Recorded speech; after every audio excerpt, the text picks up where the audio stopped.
Hello students, welcome back to your science class. So student, in the previous class we had discussed about that of the solution, and we have seen that what is concentrated solution or what is a dilute solution. We have also seen here that what is a saturated solution or what is an unsaturated solution. So, saturated solution is that solution in which no more solute can be added. That kind of a solution is what is a saturated solution. Unsaturated solution is that solution in which more solute can be added. That is called as unsaturated solution. While supersaturated is also there. So supersaturated solution is that solution in which the amount of solute will be more than that of the solvent at a particular temperature. That is called as a supersaturated solution. Basically, you will find out that the solute, when dissolved into the water, if the solute keeps on dissolving in the solvent, it means the solvent is still having the tendency to accept the more number of a solute in it, and that is called as unsaturated solution. Saturated solution, a solution in which no more solute can be added, that is called as a saturated solution. And supersaturated solution is that solution in which the amount of a solute is more than that of the solvent. Such different types of a solution is unsaturated, supersaturated and saturated. Is it possible, many times this question is asked, that is it possible to convert a saturated solution into a unsaturated solution without adding solvent into it? Yes, we can. See, if we are having a saturated sugar solution, when we heat it, it will have more tendency then to accept more sugar particles into it. And now, as by providing the temperature, if it is having a capacity to accept more number of a solute into it, it is what? It is a unsaturated one. So this is how we can convert a saturated solution into unsaturated solution. It means by heating it, we can convert the saturated to unsaturated. So we have understood how can we convert the unsaturated to saturated. Obviously, by keeps on adding the solute into it, and ultimately it will become a saturated solution. And when we provide heat to it, this saturated solution will have more tendency to accept a number of electrons, a number of solute into it, and thus it will help in converting it into a saturated solution. Okay, now we have understood about the solution. We have understood what is the concentration of solution, how we can find out, and which will include the mass of the solute plus mass of the upon mass of the solution into 100. Similarly, volume percentage or mass by volume percentage. We have also understood that what is a solubility. So in solid to liquid, the solubility, it varies with the temperature and pressure. Obviously, in solid to liquid there is no such change we will find in the pressure, but in temperature, when we increase the temperature, the solubility also increases. And in gaseous to liquid, solubility is directly proportional to pressure but inversely proportional to temperature. So when we increase the temperature, the gases starts escaping. It escapes out from that of the from the solvent. So obviously with the increase in the temperature, the solubility decreases. But as we provide pressure to it, then it will start coming close to each other. So that's why the solubility also increases. So with increase in pressure, the solubility increases, but increase in temperature, the solubility decreases. Okay, so this is the all the things that we have studied till now. Now let us start with the second type of a solution, which is really very important one, that is colloidal solution. What is a colloidal solution, students? So obviously colloidal solution is that solution whose size is what? It is between 1 nanometer to the 100 nanometer. Let us see what are the things which is given here. So the mixture which is obtained by group D in activity 2.2 is called colloid or colloidal solution. The particles of colloid are uniformly spread throughout the solution. Due to the relatively smaller size of the particle as compared to the suspension, the particle appears to be homogeneous. But actually a colloidal solution is a heterogeneous mixture like milk. When you look at the homogeneous solution, you will find that it is what? It is basically a solution in which the solute is uniformly spread over the solution. But when we look through the microscope, we will find that they are not uniformly spread throughout. It means it seems that these are what? Homogeneous. But actually the colloidal solution is a heterogeneous solution. Okay, it is not a homogeneous solution.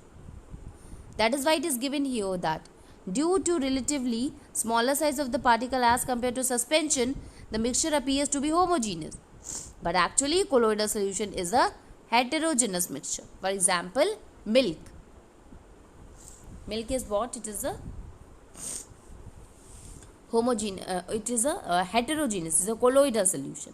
So the first point that we get from the colloidal solution, that the particles, when you look at the solution, it seems that it is homogeneous, but actually it is what? It is a heterogeneous one. Because of a small size of colloidal particle, we cannot see them with naked eyes. But these particles can see scattered a beam of visual light as observed. And this scattering of beam of light is called Tyndall effect, after the name of the scientist who discovered the effect. So we can the particles that can easily scatter a beam of a visual light as observed, and this scattering of beam of a light is called as Tyndall effect, after the name of the scientist who discovered this effect. So one of the things that we have understood in the colloidal solution, that it seems homogeneous, but actually when we look it under the microscope, we can see the other particles are also present in it. So it will be what? It is a heterogeneous. The second one, the size of the particle is very small, and because of that only we cannot see it with the naked eyes. Obviously we have seen in case of a true solution, the bite-sized particle is really very small, that we cannot see it at all even with the help of a powerful microscope. But here we can see the particles under microscope. Now these particles, they are this much enough, or we can say that they are this much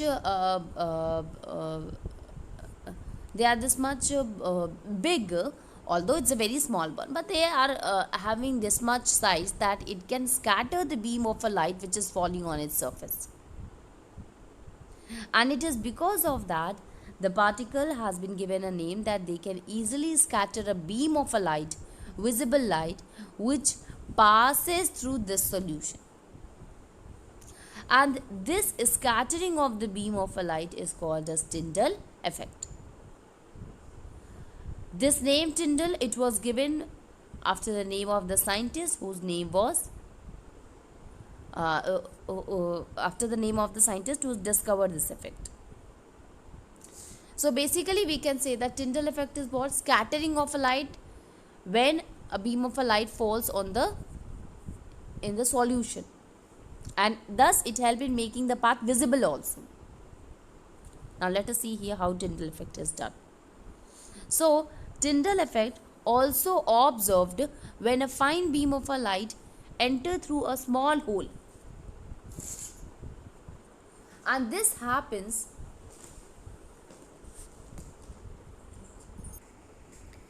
Tyndall effect, it can be observed, scattering of the light, it is done by the particle of the dust and the smoke also. And you have seen through your ventilators, through the small hole from in your house, when the light starts coming through it, you can see in the fine dust particles present in it, and it can be observed because it helps in making the path visible. So when a fine beam of a light enters through a room through a small hole, this actually occurs due to scattering of a light by the particle of the dust and smoke in the air. So scattering of the light occur with the help of the colloidal particles, and these colloidal particles is of a dust, is of a smoke. So they help in producing the Tyndall effect. Now let us see the other one, and that is, now see here, Tyndall effect can be observed when a sunlight passes through the canopy of a dense forest, and in the forest mist contains tiny droplet of a water which act as a particle of a colloid dispersed in the air. So the Tyndall effect, even it can be observed when the sunlight passes through the canopy of dense forest. As you can see here, students, this is what you can see, that a fine beam of a light starts coming out from everywhere. Actually these all are coming from the hole, from the places between that of the leaves. So the Tyndall effect, it can be observed when the sunlight passes through the canopy of a dense forest, and in this forest mist is there which act as a colloidal particle, and this mist consisting of a teeny droplet of water which help in making the path visible, or which help in showing this Tyndall effect easily, making us to understand about the Tyndall effect. So canopy of forest is also one of the Tyndall effect, example of a Tyndall effect, where this occur because of the Tyndall effect only. Now let us see what are the different properties of a colloid. So the first one is, that is, a colloid is a heterogeneous mixture. This is the first thing, that colloid is a heterogeneous mixture. The size of particle of colloid is too small to be individually seen by naked eyes. So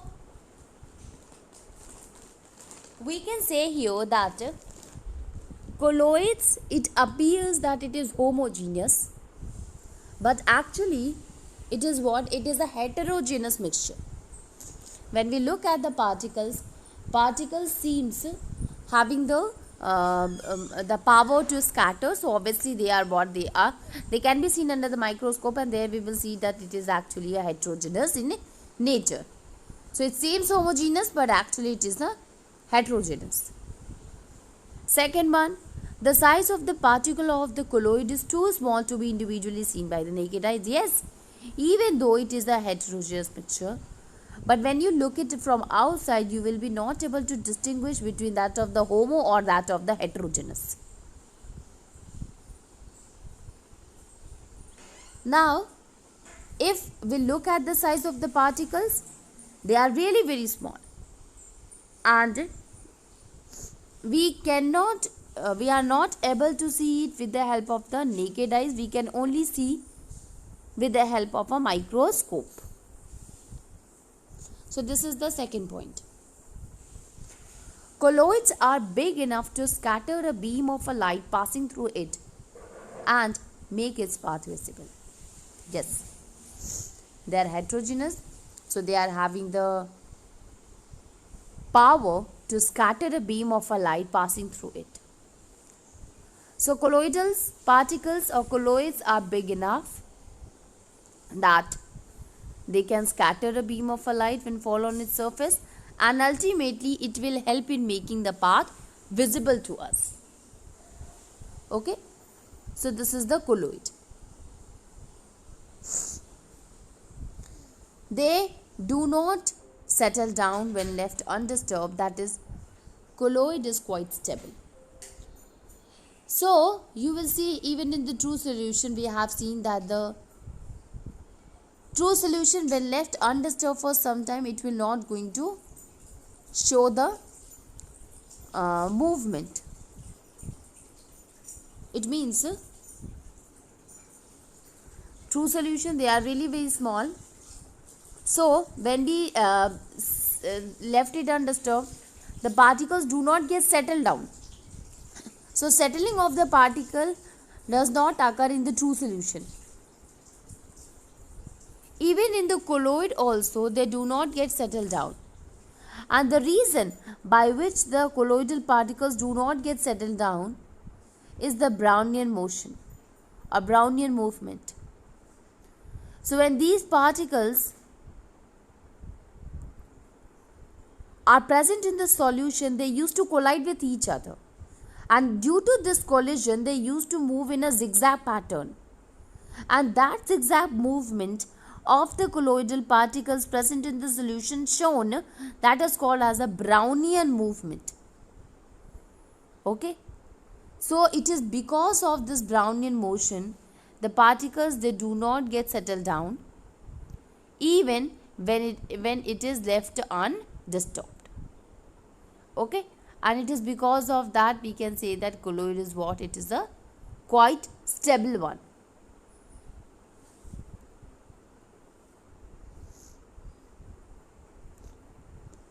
Then they cannot be separated from the mixture by the process of filtration, but a separate technique of separation known as centrifugation can be used to separate the colloidal particle. So even in the true solution also, we have seen that the particles cannot be separated with the help of the filter paper, because the size of the particles are really very small. Similarly, in case of the colloidal solution, the particles cannot be separated by mixing by the process of the filtration, but it will be we can separate it by the process of a centrifugation. Like how centrifugation? Like if we talk about the milk only. So by the process of the centrifugation, we can separate the cream and the butter from that of the milk. So we can say that it is not possible to separate the mixture of colloid by simply using the process of filtration, but by the process of centrifugation, this can be separated from each other.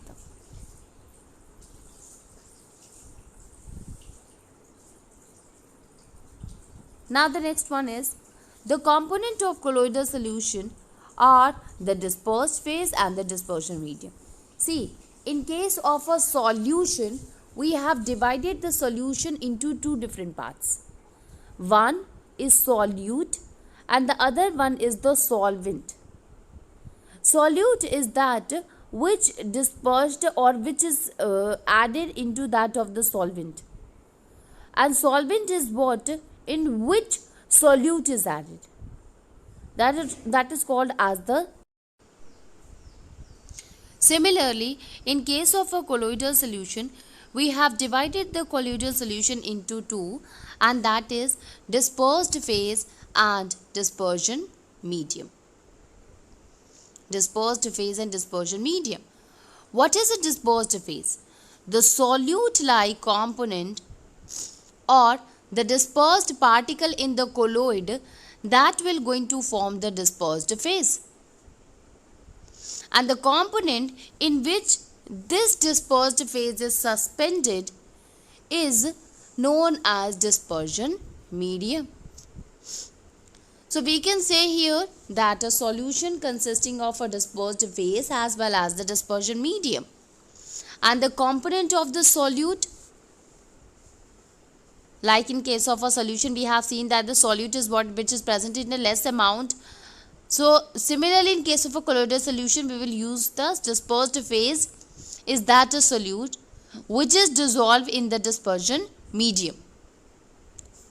So that is why it is written here that the solute-like component or the dispersed particle in a colloid form the dispersed phase. And the component in which the dispersed phase is suspended is known as dispersing medium. Colloids, they are classified according to the state, like solid, liquid or gas of the dispersion medium and the dispersed phase.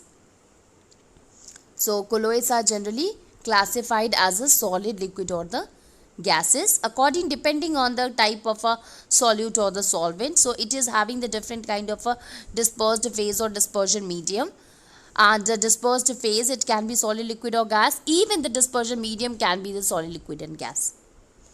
There are different examples are there, students. Let us see that what are the different phases as well as the dispersion medium. So this is a very good table, student, with the help of which we can understand. So suppose we have taken the dispersed phase as a liquid and dispersion medium is a gas. So the type of the